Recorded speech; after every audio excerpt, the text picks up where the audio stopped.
Welcome back to another episode of Minority Report's podcast and digital series. I am your host, Mona Sheikh. You guys, I am still in Facebook jail, so if you're not seeing this on Facebook, it's not my fault. Write a letter to Mark Zuckerberg and tell him to stop getting his pennies in a bunch and be a big boy and remove the restriction. Anyways, I'm very excited because it's the weekend. It's the freaking weekend. And also, I have two very fantastic guests on who are also very good friends. And, I've been kind of making it a point to reach out to my very cool friends and bring them on and introduce them to my fan base and introduce them to the world because I think the world needs to get to know them. My friends are producers and writers. They have an amazing production company called 108 Production. And this is just some of the highlights of some of the achievements.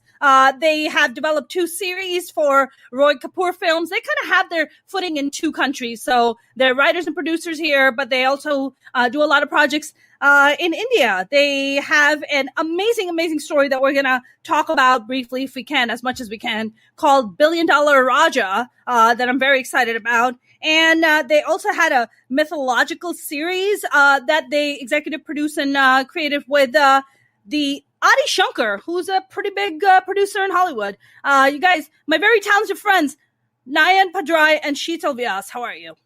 Hello. Hey, Mona. Hey, nice to see you guys. Thank you for doing this.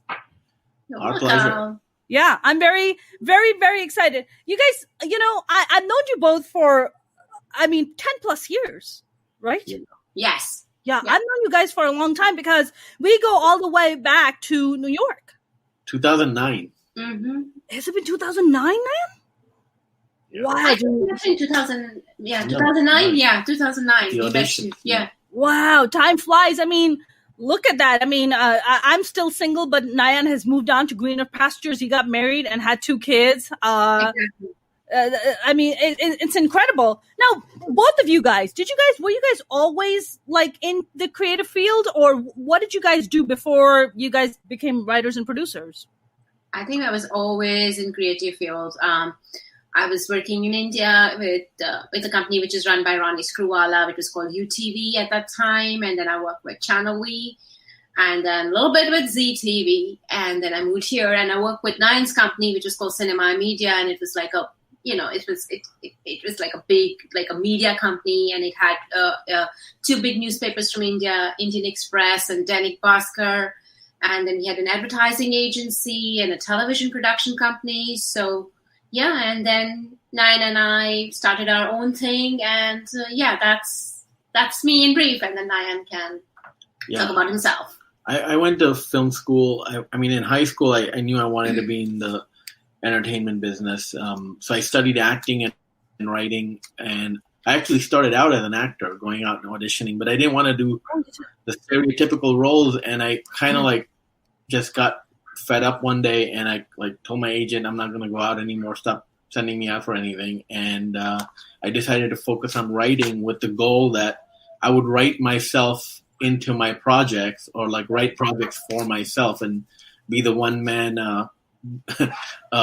Matt Damon and Ben Affleck situation at that time, right? But at some point I kind of lost the juice for acting, and I just decided to write. Because my main thing in life is I don't want to wait for someone to give me permission to do anything. So writing, I don't need anybody's permission. That's right. Acting, you still need to be cast. You need, acting is so hard, and I just appreciate actors so much because what they do is fucking hard. Yeah. Life is hard. You make it, but it's not an easy way to get there. Yeah. Stand-up comics, actors, it's a kind of grind and hustle. I would say that even with stand-up comedy, I feel like for me, I can still go out and perform. Nobody's going to stop me. I think acting is a very different kind of grind where, just like you said, you have to wait for people's permission, right? Oh, you're going to cast me in something, whether it be a play, a TV show, or whatever. It's a lot. I did not know that you started off as an actor. Nayan, what year are we talking when you started off as an actor? It was, I think, 96, 97, maybe even earlier, 95, 96, 97. Look, diversity. It was in high school, and I went to Queensborough College. I studied drama there, and then I went to the School of Visual Arts in New York. And I had some amazing teachers, and the coaches that I worked with. And I studied acting for almost 7 years, even though I wasn't actively going out and auditioning, but I just kept going to workshops and doing that because it helped writing. It helped me,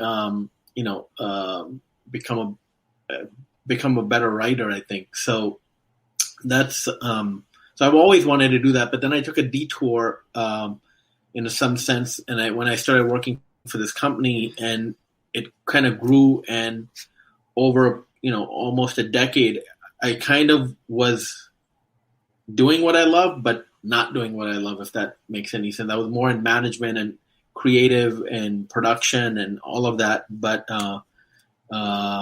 it wasn't exactly where my heart was. So, and like in 2008, I felt like, okay, it's time for me to like figure out what I want to do with my life, and is this what I really want? And then in 2009, I kind of quit my job. Sheetal had already quit, and we decided to make When Harry Tries to Marry, which was our first film, which I had written with my partner at the time, Ralph. Then Sheetal and I produced it with my cousin Bhushan and a few other people who put money in, and I directed the film. And then that's how we met you, by the way. So that's right. Did I not audition for you guys? I thought I auditioned. You auditioned for us, yeah. Yeah, that's right. I auditioned for you guys. I mean, when you wrote the project, but you said that you wanted to start writing with yourself in mind, where you wanted to kind of write yourself into the project, but you ended up directing it. You didn't want to write a role for yourself in it, to act in it, or you did? Well, I was supposed to be Harry. You're supposed to be Harry. But it took too long to get made, and I was too old to play Harry. Right, he was like no longer the 22-year-old little boy, so change your plans. Like, when Ralph and I wrote it, I was going to be Harry. Yeah. It just took that long. Yeah. You were like, okay, this is written for a 22-year-old. Now you're like 32. You can still be 32-year-old Harry. But we had every actor under the sun that was going to be Harry at one point or the other. Like, I can't even tell you. Yeah, that's right. Yeah. I mean, because you know this, and Sheetal, you guys know this, that 1996, 1995, there was no conversation about diversity the way it's taking place in Hollywood now, right? Back then, it was just like, you get whatever you get, right? I mean, I had my agent tell me to change my last name to Shay. This is a true story, because she told me to quote, and I quote, not to be too ethnic when I go out. And I was like, but I am ethnic. Like, look at my face. Like, I don't look like I'm from fucking Kentucky. I look like I'm from, another part of the world. Like, what the fuck? I'm still American. I mean, how much do you guys feel from 1995, 1996 to what the conversation's happening with diversity? Do you think it's moving in the kind of right direction, and B, is it creating opportunities for people like you and I? It's definitely moved. I mean, there's no question about it. And the part of the reason I actually did quit acting was I went to an audition, and the casting associate told me, "Can you put on an accent?" And I don't really have a thick accent, right, but I can do one if I want. But that's if I want. That's right. I didn't want to. So I said, well, I don't know what you mean. And she's like, well, an Indian accent. And I'm like, well, I don't know what that is. Can you show me? And she did show me. And I was like, you know what? I'm fucking done here. I did the audition. I called my agent after the fact. And I'm like, this is not for me, because I just don't want to be like, I don't want to pander. And I know there are people who've made careers out of pandering, but that's just not me. Sure. So I'm trying to understand. I'm assuming that this casting person is non-brown person? Yeah. Yes. And I wrote a blog about it. I'll send you the link. You can read the true story of the whole thing. That's insane. So she put on an Indian accent to show you what an Indian accent looks like? Yeah. And it was for a pretty famous film after the fact, and it was to be a convenience store owner, and coincidentally, I'm Indian and Gujarati or Kutchi, and my dad owned a convenience store at which I used to work on the weekends. And I'm like, you know what? It's too close to home, but I don't want to be Apu. Like, I don't want to do that. That's right. I mean, what movie was it? I don't even know if I want to tell you that, but it was. Why not? I believe it was Richard Linklater's film. I forgot the name of the film. It was I forgot the name of the film. It's in my blog. I'll send it to you. Yeah. That's all good. I know you guys have been working on some really cool projects. But I mean, now that you have, I want to definitely kind of dive into $1 Billion Raja, because I think it's just such a freaking cool project. We don't have to talk about things you don't want to talk about, but how did you guys even end up with this project? I mean, it's just such a great project. Is this something you guys read in the Wall Street or New York Times, Sheetal?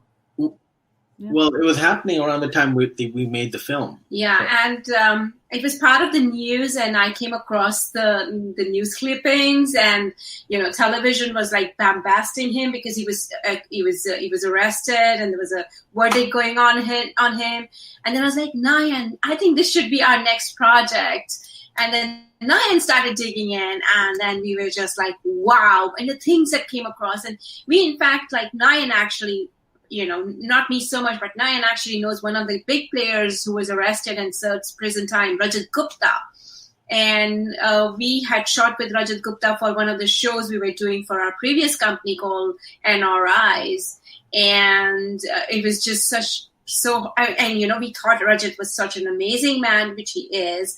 And, it was just horrifying to see him being arrested, being convicted, and then serving a prison term at like the age of like in his late 60s. So that, and it's funny. It's like, what hit us was like, Rajaratnam is Sri Lankan, but the other team, the people who got arrested or got convicted with him, a lot of them are Indians. And, we Indians are known as such a superly good community in America. Like, we never are known for our crimes. That's right. Suddenly there are this bunch of guys. Citizens. That's what they call us model minorities, right? That's a term that that's hold for us. Yeah. And it was just fascinating to see these guys do such a brazen white collar crime. But also the cops were Indian too. I mean, Preet Bharara and some of the other folks that investigated the case that happened to be Indian. So it's a very unique story. But when Sheetal told me about it, I remember distinctly. It was right after when Harry Tries to Marry got released, and I was literally like in bed. I was like in a coma for like 3 months because of the entire process of releasing the film after the marathon of making the film. Because it was just a year and a half of nonstop doing nothing else, and I'm like, what the fuck are you talking about? Like, I never heard about this whole thing because I was in a vacuum. And then I'm like, dude, we just made a romantic comedy. We should be moving to LA to work for Universal Studios to make romantic comedies. Like, what part of that is like, what don't you get from that? And she goes, right. This is something you should read. I'm like, okay, fine, I'll read it. And then I'm like, I couldn't stop reading it. Wow. There's this woman called Rumi Khan, then there is Danielle Cheesy. It's just amazing, this gang of, and women actually also ruled the roost in this one, which was like just very, yeah, they served prison terms too. So how was this the largest scandal that took place in Wall Street, or was there bigger scandals? Insider trading, yes. Yeah, it's the largest insider trading case in U.S. history. It's the first time wiretaps were used on Wall Street. It's a first of many things, and it's really a landmark case. Wow! How much money were they trying to get, or did they got? The amount of money they got, they convicted Raj of doing insider trading was less than the amount of money he donated to charity. Okay, so it's not just about the money. Because there's so many people involved. There were like 85 people that were convicted. It's a large network of people. So, and right now it's very topical, obviously, with what's going on, with Reddit and GameStop and hedge funds, and it's a very topical situation right now. But the story really tells you about how Wall Street functions. Right. And it's an inside club, and either you're in the club or you're not in the club. That's right. That's right. And I mean, I think the whole thing, just like you said about GameStop, really exposed that, right? When the little man wants to make a little bit money, Wall Street starts, we have to step in and we have to investigate. And it's like, fuck you. You guys have been fucking rigging the system for the longest time, making your rich friends richer, while the average person does not know the inside, things. So wait, is this guy, are these people still serving time or are they out of jail now? They're out of jail now. So how much time did the main guy, Raj, how much time did he serve? 11 years, right? Yeah, Raju had 11 years. He came out, I think, sometime last year. So he served a little bit less than that. I think he served about 9 years? The 85% of his time. Okay. Which is what you do in federal cases. And I think maybe he got some time off because of COVID and all of that. But he served majority of his time. And Rajat Gupta also served 2 years. 2 years. Yeah. So these guys can never trade again. Like they are banned from trading. That's it. I don't know if they're banned from trading for life. I can't remember what their sentencing was. I don't think that's the case. Yeah. But,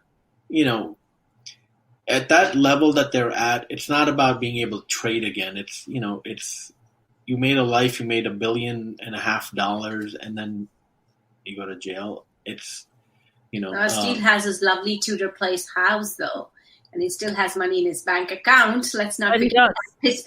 Yeah, like he does.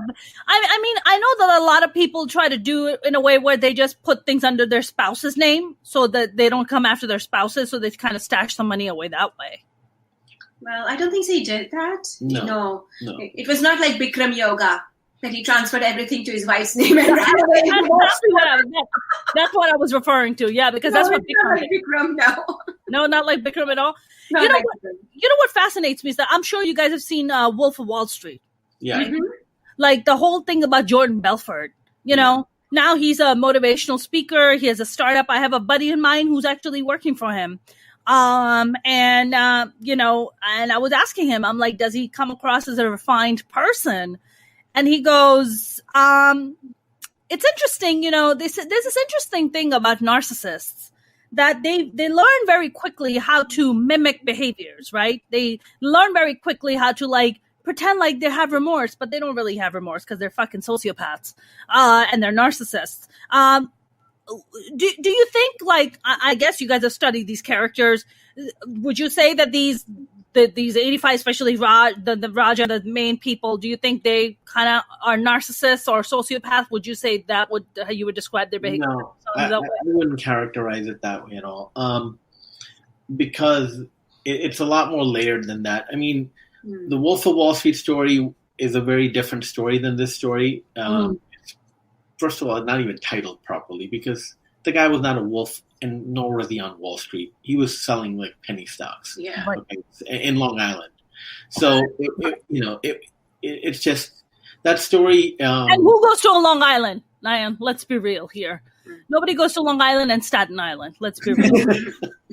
Well, a lot of Indians live in Long Island. That's true. A lot of our friends live in Long Island. But no, I think it's. This story kind of stands on its own. I don't think it compares to any of those stories because it has a whole different structure and depth to it that some of the other ones I don't think have. I think none of these guys were really narcissists or sociopaths in that sense. I think there's just a greedy, a need, a greed, obviously big factor, but also a need to belong.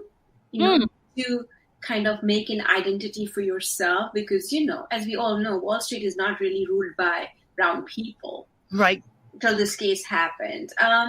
Right. We spoke to one or two people who got after they got released from the jail, and there is a remorse for everything. In a weird way, there's a remorse for everything they've lost, divorced, lost the love of their daughter or, sitting in a single, apartment now and chain smoking. Yeah, I mean, that's happened. But sure. I don't think they're narcissist or sociopath. No, they're not that. I think they're more of, the sense, they needed a sense of belonging and sense of ruling what they could, the need, the greed, the belonging was, I think, a bigger factor in what played out between all of these guys. But anyway.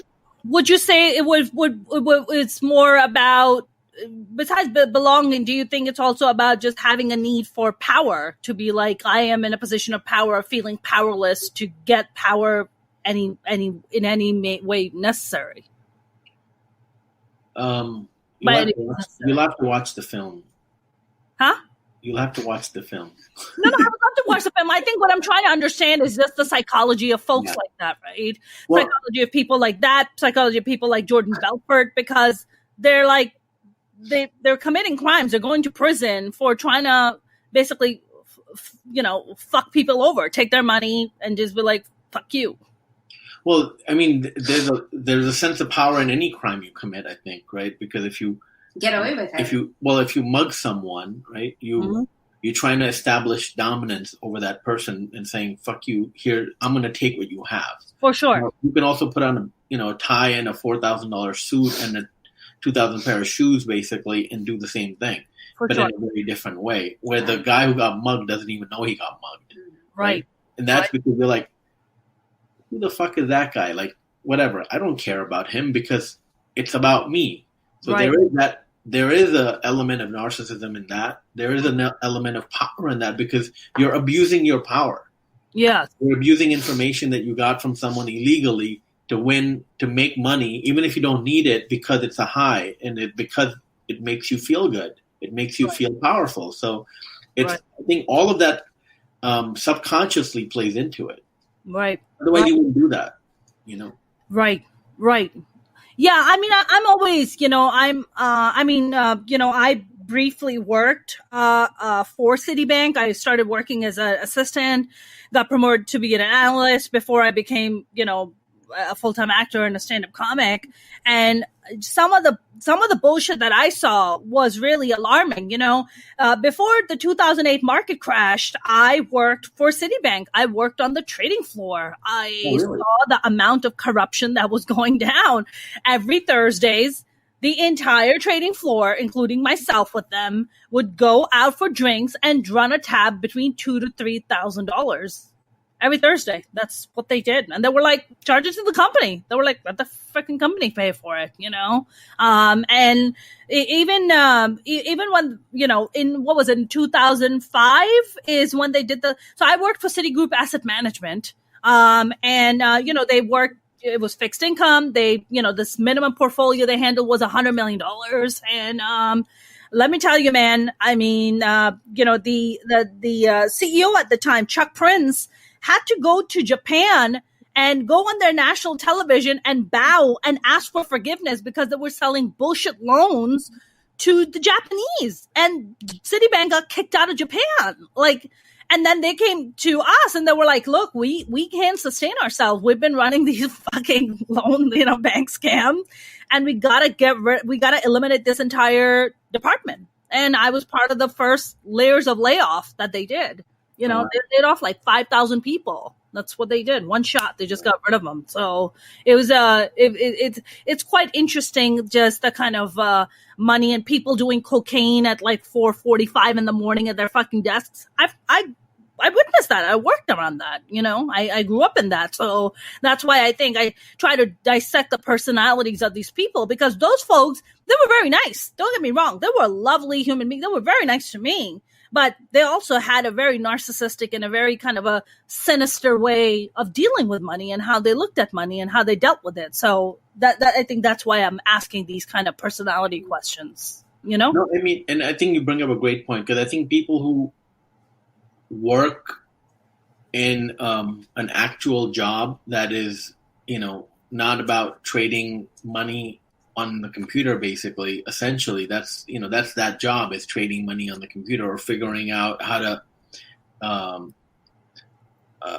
it's a sophisticated way of gambling, essentially, what it is. The stock market, right? Yeah. With somebody else's money, not even yours. Yeah. So, there, I think it requires a certain personality to go into that. In fact, there was a time when I was going to go into acting and writing, and my dad took me to a friend of his and like, can you talk to him sense into him? Can you give him a job? And I was going to be a stockbroker. I was going to go intern and go and work in the stock market. My uncle in India was a stockbroker. And, wow.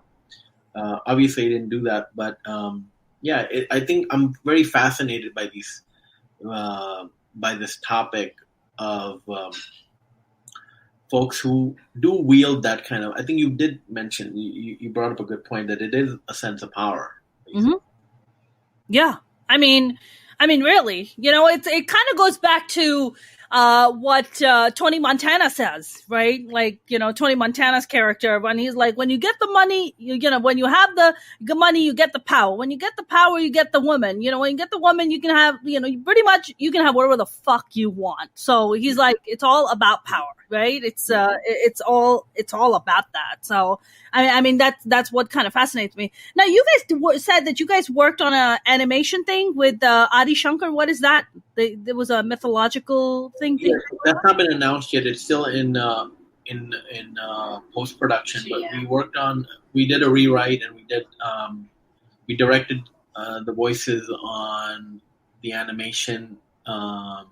We went to India to do that with a bunch of actors there. So that was a very cool departure from what we've normally been doing. It's a fun project. Yeah. That sounds. Can you tell a little bit what the story is about, or we can't get into that? We can't talk about that right now. We can't talk about that. Okay. I mean, you know what? A lot of what we've done right now, we can't talk about much because we're under it. NDAs and stuff. Sure. I mean, you guys fascinate me in the sense that, I have a lot of, Indian Desi friends who came from India or came from Pakistan, and they work in Hollywood. But you guys kind of have your footings in both worlds, right? You guys go work in India, and then you also reside here and do your thing. How different is it to conduct deals and businesses in India? I know what it's like here, but what is it like in India? Like, are people like, do people honor NDAs? How does CAA or Gersh even, or big agencies even operate in India? Because Bollywood or whatever the film industry there has a mind of its own. It's a this giant industry that has its own rules that it operates by. Well, they don't operate in India. They operate to a certain extent. I mean, the largest movie makers in the world, right? Most movies in the world. Absolutely. So, I mean, we have an agent here at actually Gersh, and we have a former CAA agent, Caleb Franklin. His company Matter represents us in India, so we're covered in that sense. But the folks that we've worked with have most of the folks we've worked with are top-notch producers there. I think India is getting, because of all the streaming platforms coming in and, the newer breed coming in. Like, when I was working in India in 1999 to 2000, it was like still very old school, where India was ruled by like this couple of producers and, a couple of actors. But I think with the new breed coming in everything, in terms of creators, in terms of writers, in terms of directors, and the streaming platforms coming in, I think people have become quite professional in India. Still, there's little dips here and there, but overall, I think at least the companies we work for have become really professional. There is like more, there's a sense of like NDA has to be signed before anything is read. A proper agreement is in place. Before you start actually working on a project, you do get paid. You don't have to go chasing for your paycheck. It's getting professional in that sense. And, now that I speak to my other producer friends in India, and they do tell me that now people are actually, a lot of folks do come on time. The shoots do roll in time. It's not like you're waiting for an actor for 5 days. The whole crew is set up. And, we wait for an actor to show up for 5 days and he never shows up. It happened to me once. So, yeah. I'm sorry. 5 days? Waiting for the actor. Wait, 5 days or 5 hours? 5 days, darling. 5 days. We're not talking hours here. Who the fuck is this? 5 days? Did they show up? Who the fuck cares? It was Govinda. Yo. We were in Hyderabad for a shoot and for Channel V, and we had to interview him, and the producers will come now. And then the night he was like, next. No, next day. It was hilarious. It was 5 days? We enjoyed it. We got to stay in a 5-star hotel. We had no problems, right? Like, we got good food. Yeah. We were in Hyderabad, yeah. But wow. No, India doesn't have how we have your PGAs here, DGA and SAG-AFTRA. There's no union there, right? There's no union to protect actors or producers or directors. There are unions. There are unions. Yeah. They're the industry. We're part of the Screenwriters Association in Mumbai. There's the Producers Guild. There, it's structured a little bit differently there than it is here. In terms of the minimum deals, and over here you have royalties and you have a lot more protection, health protection, credit protection. That's not there yet. No, it's not. It's more of a trade association than a union per se. But the below the line, there are unions in terms of the hair and makeup union. Hair and makeup union is really strong. So you have to pay them the minimum, whatever the rates are. If there is an X number of actors, then they will need only X number of hairdressers on the set. So they have a pretty strong union. But some people, I think overall, as Nan said, a lot of them are just trade unions, above the line. But do you have to kind of pay dues, or do you have to find a way to get? Or no, nothing like that. You're just I made a movie. But you have to qualify. You have to have done projects with somebody that it's in the process of entry is similar in that sense, where if you have had to have worked in the industry and can verify that. You have to have a scripts and in production and at least in the writing, the screenwriting. So let's say you had When Harry Tries to Marry, right? That was your first film. So you take it to India, and then they say, okay, oh wow, you made a project, great, welcome to the Screen Actors Union. I don't know how about the acting union. I have no Screenwriters Union, rather. Yeah, but we didn't apply with Harry. We applied with some other projects we're doing in India. So we applied with those projects. Yeah, because we were hired to write a couple of different projects. So based on that is what we used to get.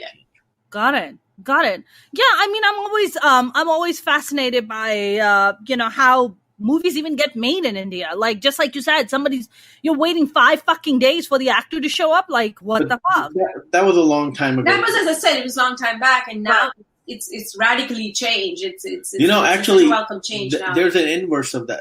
Actually, it's the reverse is what we felt is the speed of things, the way people move. Sometimes, if you're working with the right folks, is extremely fast. Over here, it's extremely slow. It takes 6 months to a year to paper a deal here. Sometimes, over there, it's you start working basically, and it'll happen. We've done several projects now, over 5 different projects, I think, writing projects over there, and every one of them was signed, every one of them was paid, and it all happened, in a fast timeline. So it all depends on who you are working with as well, and and what you ask for and what you expect to get basically, and having those rules for yourself basically. Yeah. Sheetal, you were mentioning about this Young Blood that's coming up. I've been watching a lot of the projects you recommended to me. Thappad was a very big project, which means slap. I loved it. All these Amazon Prime seems to be really kind of in the game, and so is Netflix about pulling out all this amazing Young Blood Indian content that's coming out of India. Do you think Indian society is moving in a place where it is also becoming this kind of woke culture the way we have it in America? Do you think that kind of conversation is taking place, and is there content that's being created to cater to that? Absolutely. They have access to Facebook, they have access to Twitter, they have access to everything, right? So that's all global. And you're going to have,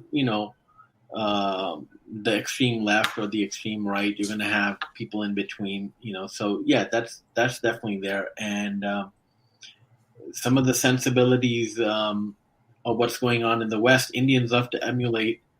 We love to emulate what happened in the West, right? So it's not sure. Sure. And yeah. I really think yes, and as I said, the Young Blood, and I think it's the streaming platforms have opened up more opportunities to showcase and talk about things which were really not addressed by the regular Indian television, which was like your Star Plus or ZTV.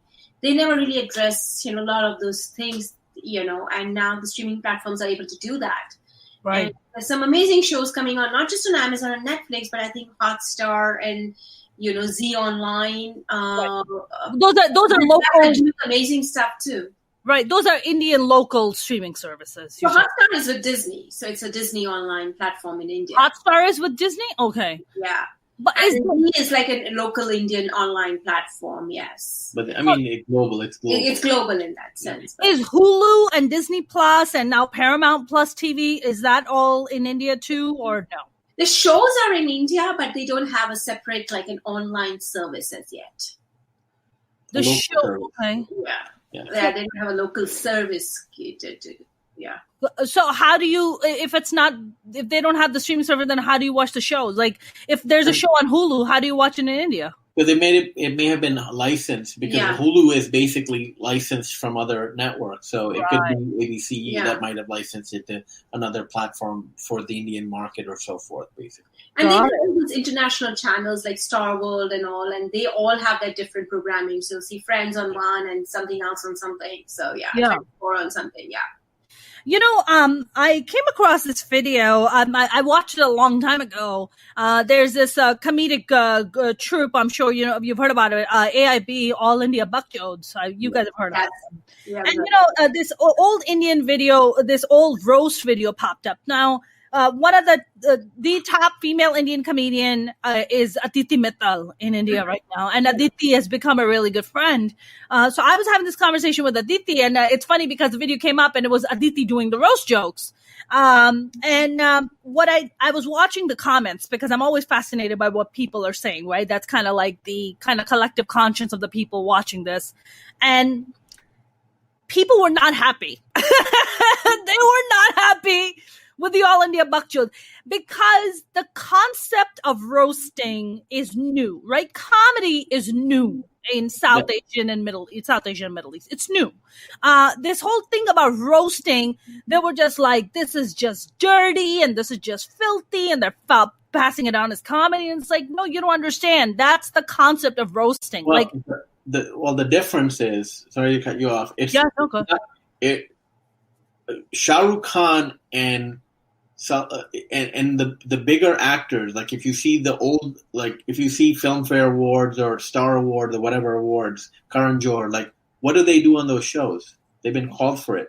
They roast the people that are in the audience. That's right. Yeah. Indians, as a general, like, it's like, is that like, like, you can't be making fun of me, right? Reputation. We're not very good at like laughing at our own self, like, we're very self-conscious about that. And someone makes a joke about us, we can kind of like say, mere saath, I know this is what happened to me, and I was like kind of like this. But then if someone says, what the fuck, it happened to her like this, and you're like, oh, I'm offended.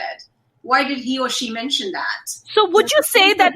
Weird, yeah. Yeah. Would you say, like, as South Asian, and I include Pakistanis and Bangladeshis and everybody else in it too, and even Middle Easterns, do you think we have?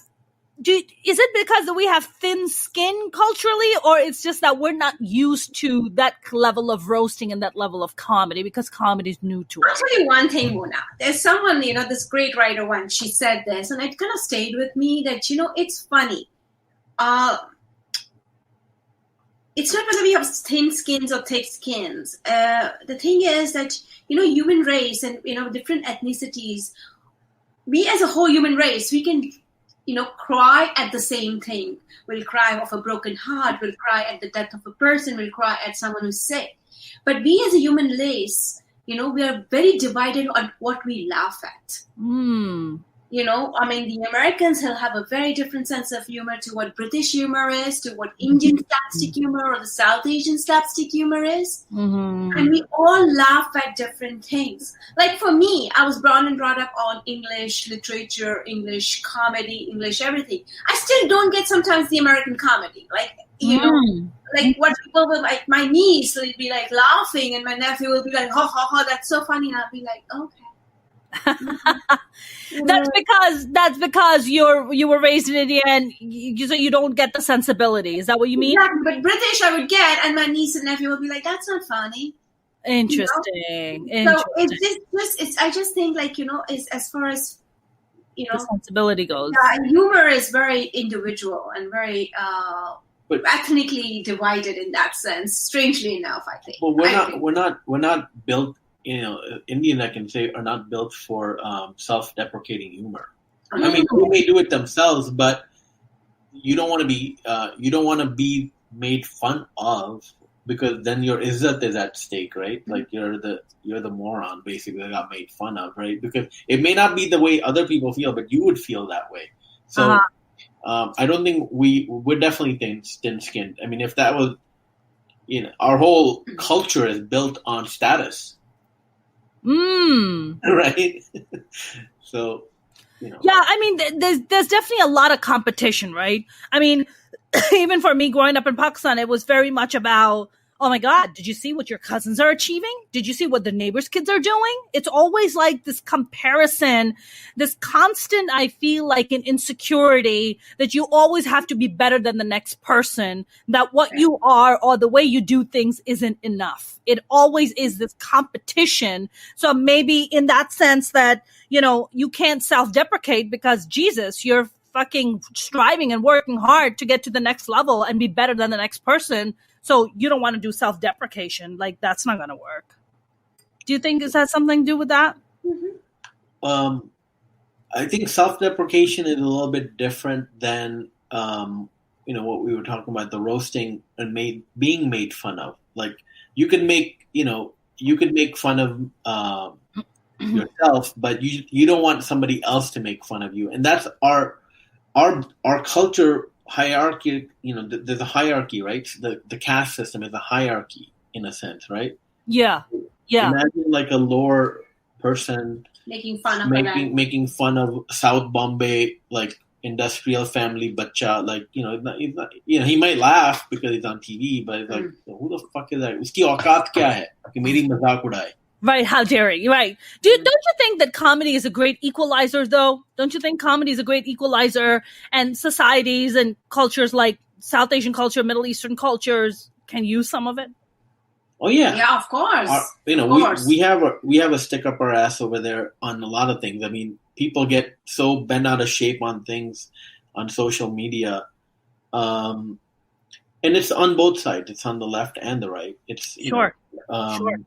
So yeah, we definitely. I think the minute you can laugh at yourself, you've already put your guard down, right? That's right, because it boils down to one human thing. You made yourself vulnerable, and people don't want to be vulnerable, right? I mean, if you, the number one fear, they did a poll and found out what was the number one fear in people, and it was public speaking, right? That's why stand-up comedy is so terrifying to so many people, because you get up there and you make yourself vulnerable. Maybe you'll suck or maybe you'll float. Who the fuck knows? We don't know. It's sink or swim, baby. It's instant gratification. It's instant. You're going to instantly know. I think being a stand-up comedian, like, it's so scary. I would never be able to do that. I'd rather be a writer and get a script read by someone in one little room and get my review in my computer, and that's it. I'm happy with that. Right. I had such stage fright. Yeah. That's how I actually started writing, because I had to choose public speaking or writing in high school, and I chose writing because I would freeze I was a class clown, but I would freeze otherwise. Like if I had to go and speak we had like a speech class basically, and it was terrifying. Don't ever remember seeing that side of Nine. No, but then I started taking acting classes. I don't. So to overcome my fears, I took acting classes and I overcame it. And I remember like my first in college, my first performance, it was in As You Like It, Shakespeare. And I had like literally like 2 lines that I had prepared for like 3 months. And I go up there and I forget everything and I walk right out. Oh no, that happens. It's a real thing. Yeah, it was, it was not good. Man, that's a real thing. That is a real thing. James, my dear friend James here, he is awesome and he's here for every single live stream I do.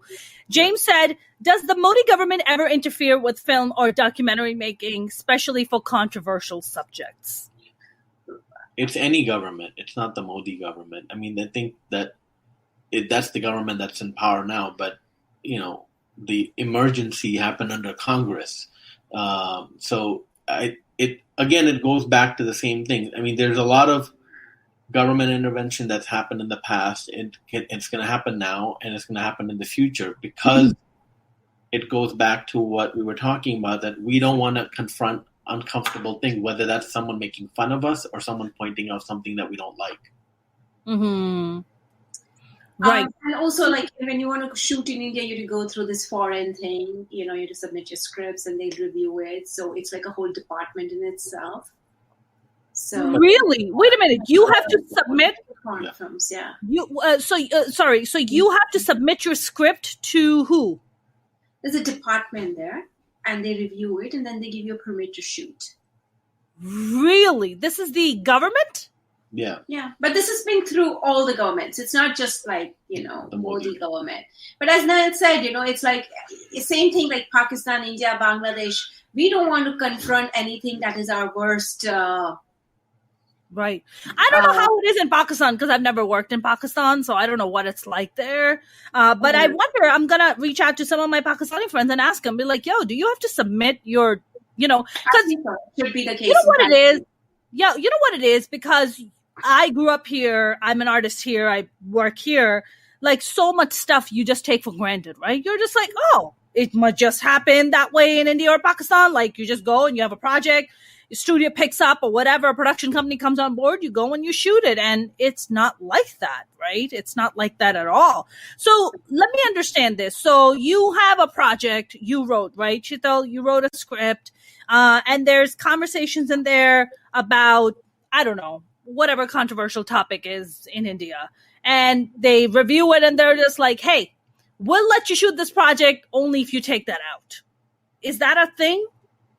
And we have not encountered that because we got permission for Harry, which was not controversial at all. No, of course not. I'm not sure. Maybe they might do that. Yeah, they might do that. But, I think people find a ways around it too. Right. I mean, root it and not, reveal. Like there's no like police sitting there behind you saying, "Are you shooting this or are you not shooting this?" Right? Like there's really no control in that sense. Yeah. Yeah. It's not just a foreign. It's the local production that are affected, not mainly by like say a Modi government or a Congress government or any other government, but with the way the rules are, and it's kind of hard for me to decipher it sometimes. It's like any person can say, that offended me or that was my, like they can file an FIR against your film or because you have offended the sensibilities, religious sensibilities or made fun of a certain trade group. Lawyers have said, oh, you're making lawyers look bad. Like, like your sensitivities are a legal matter in India, like what your sensitivity is, like your sentiment. Your sentiment. Yeah. Sentiment has nothing to do with law. And it's, sentiment is, it's subjective. It's not objective, right? So you can control content because it affects somebody's sensibility, but like that's what's happening here too. I mean, in many ways at times, right? So I mean, we're all being affected by some sort of censorship, whether it be on the right or the left. Yeah. I mean, the movie that was produced by Shah Rukh Khan, and it was called Billu Babar. Oh, yeah, I remember that. Oh, that's such a good song. And they had to take the barber part of it because the barbers said that, they're affected by it and it hurt their sensibilities. And yes, so that went out. Then there was recently a show called Tandav that had also issues on certain depiction and it hurt some Hindu sensibilities in that sense and they had to remove it. Does that qualify as cancel culture? The world is going through cancel culture. Yeah. I mean, right now, I'm saying that particular thing, right? So, what you said is a very a great point, Nayan. You said sentiment is not law, right? And I'm noticing that what's happening in it, like barber, you can't use the word barber because we're offended, or you're showing us in a negative light. Now, if you bring that conversation to America, I feel like in many ways that's happening. In many ways in the creative profession too, right? For actors, for writers, for comedians. Oh, you said this and it hurt my feelings. Sentiment is not law. Well, you were offended by something, you can turn the TV off or change the channel. But that's not what's happening, right? You said something, you offended me, now I'm going to go after you and cancel you. Now, that's not the same as somebody, I don't know if you guys have heard about this, there's a comedian by the name of Chris D'Elia. He's the son of Bill D'Elia. Bill D'Elia was the executive producer for Law and Order and Ally McBeal. And, he's kind of considered like Hollywood royalty. and his son is a stand-up comic. Now, when he was 34 years old, he was touring and he was trying to solicit sex out of 17-year-olds. Now, that's pedophilia, right?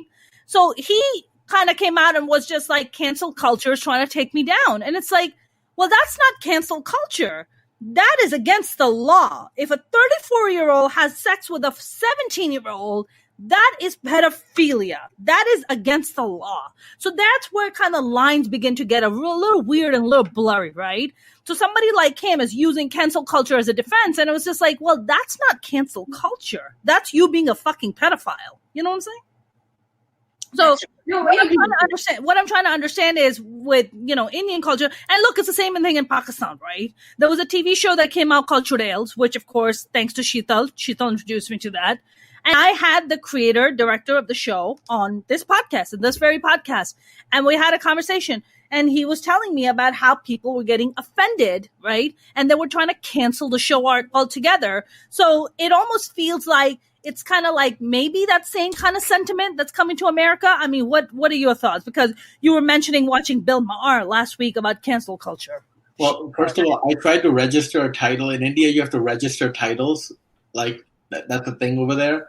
Okay. So I tried to register a title called Churels like in 2007 or 8. I had an idea for it.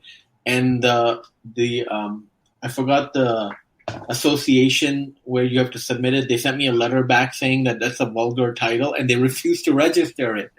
So I'm afraid that he got it registered. But it's a vulgar title that you can't register. No.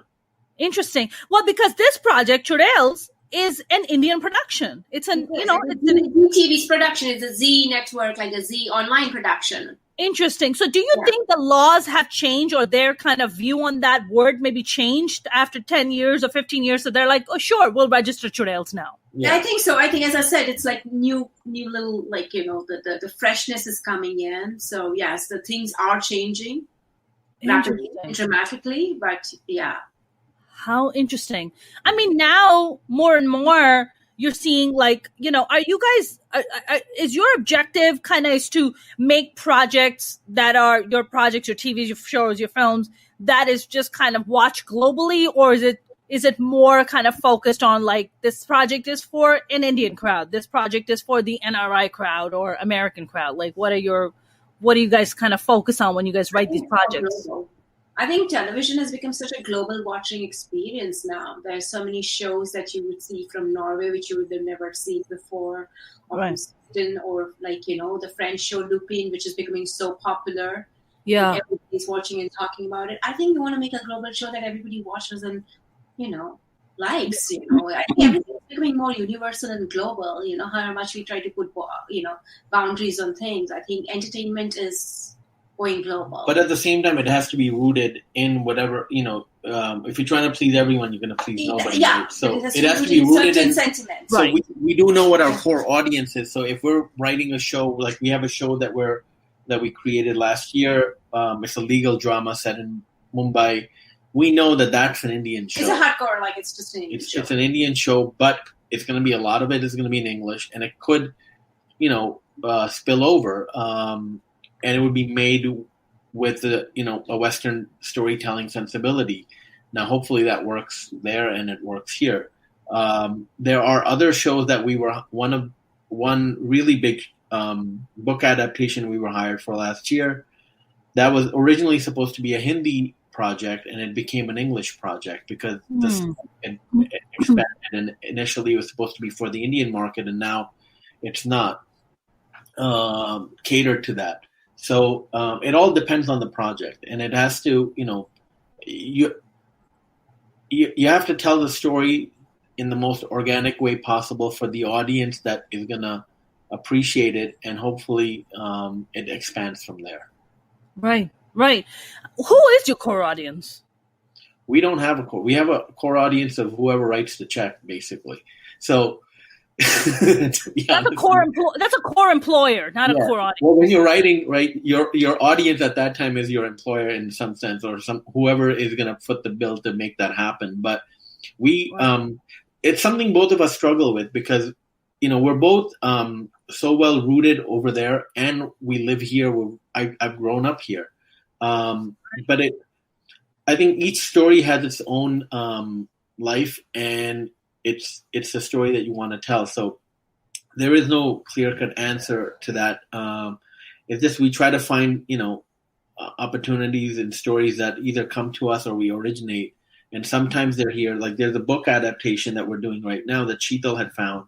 It's a wonderful series of 3 books that we've optioned ourselves, and we're working on it. And that's a methodology. I mean, it's a fantasy. It's a fantasy space, but it's global. Mm-hmm. Yeah, it's Eastern at the same time. And it's going to be in English? Oh, it's going to be in English or Hindi? English. It's going to be in English. The books are in English too. Yeah. I mean, Sheetal, for you're a writer, you're a producer, you're based here. But when you go back to India and when you do work on projects there, is there a different in treatment for you because you're a woman, or it's not really so much for you? Very honestly, I have to say this, because you're from US and you're from America, you do get the first entry pretty easily in life. Yes, I bet. I mean, there's this whole thing attached to, a case in point. Status, right? It goes back to this very funny story. Sorry, I'm interrupting you, but I have to tell you this. This is just please. I'm going to write in my memoir one day. I had a parcel coming in from India, which was one of the scarves I gave you, by the way. Yes, I love that. Yeah, and that parcel got a tracking number, and then it disappeared from the face of the earth. Oh my goodness. It vanished. Like, nobody knew where the fuck was that parcel. And I'm calling up my cousin, and I was like, dude, where is the parcel? It's like Christmas time. I need to give gifts. I ordered all this, and it's an expensive stuff. And he was like, I don't know. And then I was like, fuck it. I called the Ministry of Communication in India, and I said, I'm calling from USA and my parcel is stuck. Girl, things moved fast. I got the whole list of all the parcels that were stuck because the flights were stuck because of the COVID situation. Everything was flying, and so the parcel was stuck at the airport in Bombay. But after all that, it boarded the next flight and it came in 10 days.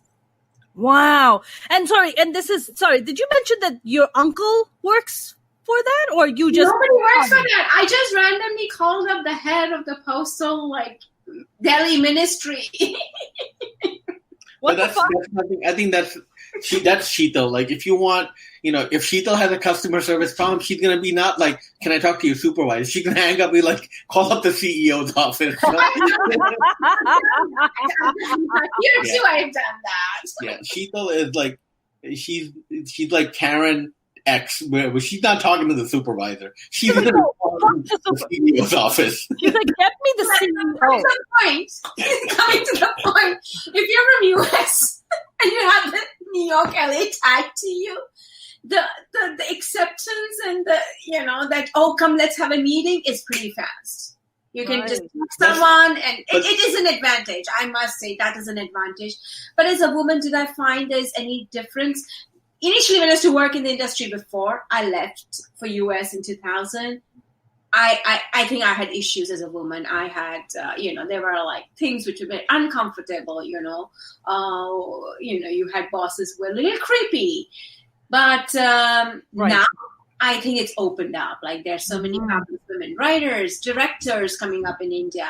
And, the people you work with are also women. Your producers are women, right? Your co-producers are women in India. So your directors are women. So it's a different world now. But in 2000, before 2000, yes, it was a different world. Right. James here asked, we're going to start wrapping up soon, you guys. James said, has COVID devastated the Indian entertainment industry as much as here? On the contrary, they are shooting, they started shooting. We're not putting our shutters down. No, not really. No. Wait, so has Bollywood just and the projects in India just been shooting throughout COVID?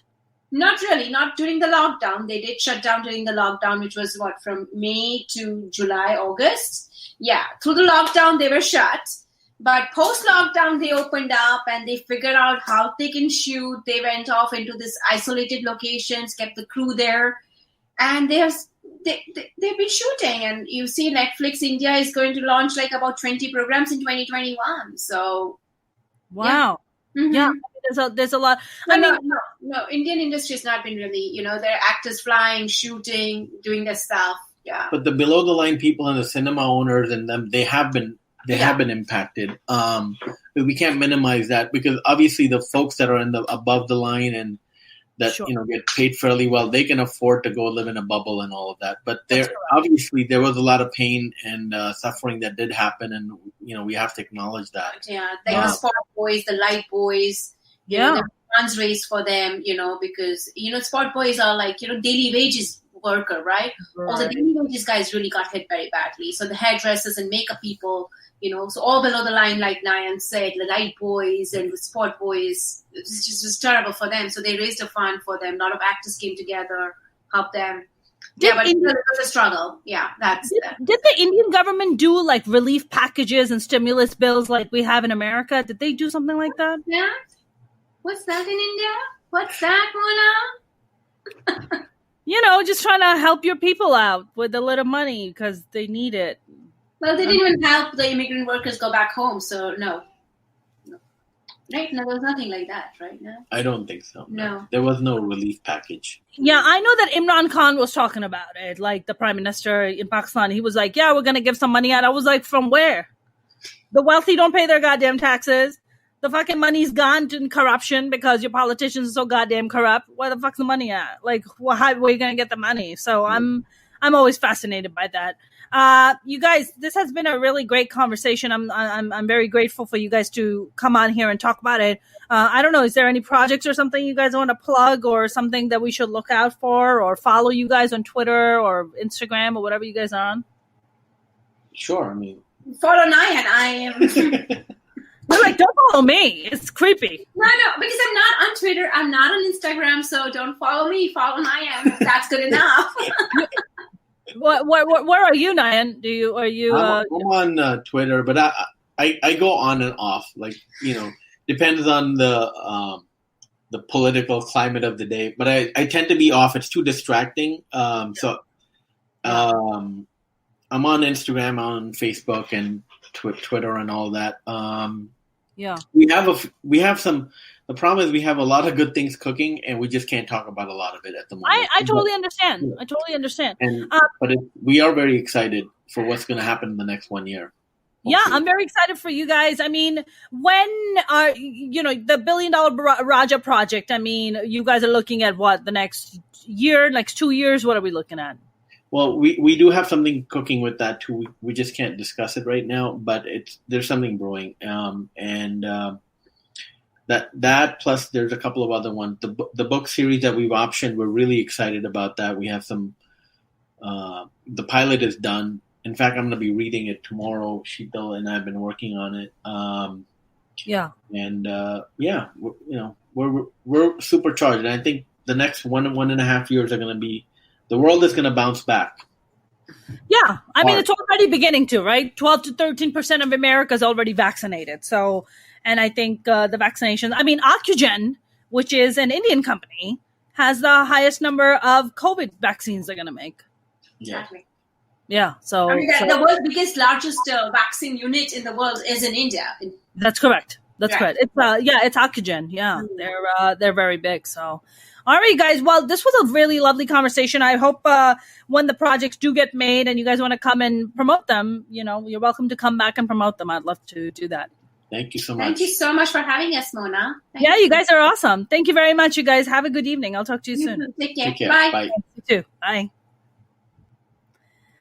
That was a lovely Sheetal and Nayan. I hope you guys enjoyed the conversation. I know I definitely did. If you haven't followed me on my YouTube channel, please do. You can go to youtube.com/Mona Sheikh Comedian.